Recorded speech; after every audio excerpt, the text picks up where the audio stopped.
Yun, good morning mga kabukid. Ngayon nga is nagbabalik na naman tayo sa matagal na panahon nating hindi tayo nakakapag-upload. So ngayon nga is may bagyo rito sa amin sa Aurora, is signal number 1 na kami dito. So pinagpe-pray natin yung mga matatamaan ng bagyong Nando. So mag-ingat po kayo dyan. So yun mga kabukid, update lang tayo sa mga baka natin na alaga. So ito, may mga bata tayong alaga. Ito. So itong baka na ito, isarili na natin to. Ayan. Bulugan to, bulugan. So yung nakaram baka natin dito na naging kaparte is naibenta na natin. So hindi rin naman natin pwedeng i-alagaan dahil kukulangan na tayo sa pagsusugahan. So ayun, meron ding bali ito bulugan. Anak ito ni Mo.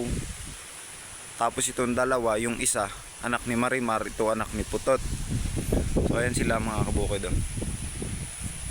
Ayan. Pareho ito tatlong to. Bulugan yan sila. So ito possible maibenta namin yan sila kasi hindi naman pwedeng alagaan yan sila kasi mga lalaki sila. So or else pwede silang ipakatay sa mga taga-slaughter. Pwede natin yan silang ibenta. O nandito na naman lang to. Ang hilig magpakamot nito mga kabukid. Yan. So andito nga pala si Putot mga kabukid. Ayan. Hello Putot. Ito si maamring baka to. Pag kinamutan mo ito, talagang magpapakamot din to. Yan si Putot. Yan yung nanay ng isang baka natin dito. Tsaka ito si Marimar. Yan.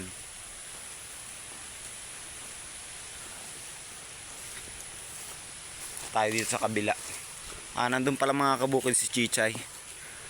Nung nakaraan nga pala mga kabukid, yung anak ni Chichay is naibenta na rin natin. So hindi nga tayo mga masyado nakapag-vlog kasi medyo na busy. Ayan. Medyo mahangin nga lang rito sa amin. So ito na si King. So si Epoy nandun sa kabila, sa dulo sa pinagsusugahan namin. So ito si King. Ayan. King. Tsaka ito si Mo. So magtataka kayo mga kabukid kasi isa na lang itong sungay ni Mo. Ano? Isa na lang. Yung isa kasi naputol. Nung minsan tumatakbo ito, sinalubong niya itong si Kulit. So pag salubong niya, nakaruwet niya si Kulit, naputol yung sungay niya. So kaya yan, isa na lang ang sungay niya. Medyo matagal ko ring ginamot ito mga kabukid. Nasa mahigit 1 buwan din kasi halos ang hirap gamutin ng kanyang sungay kasi malalim, masama yung pagkakaputol ng sungay niya. So yun lang mga kabukid. So update ko lang kayo kasi matagal-tagal na rin tayong hindi nakapag-update dito sa mga alaga nating baka. So patuloy pa rin tayo nag-aalaga.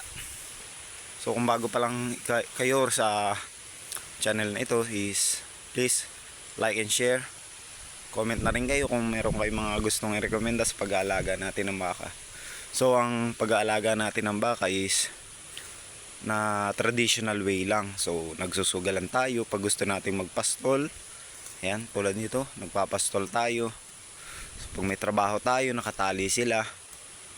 So ganun lang ang ginagawa natin dito sa pag-aalaga natin ng baka. So maraming salamat sa mga nanood.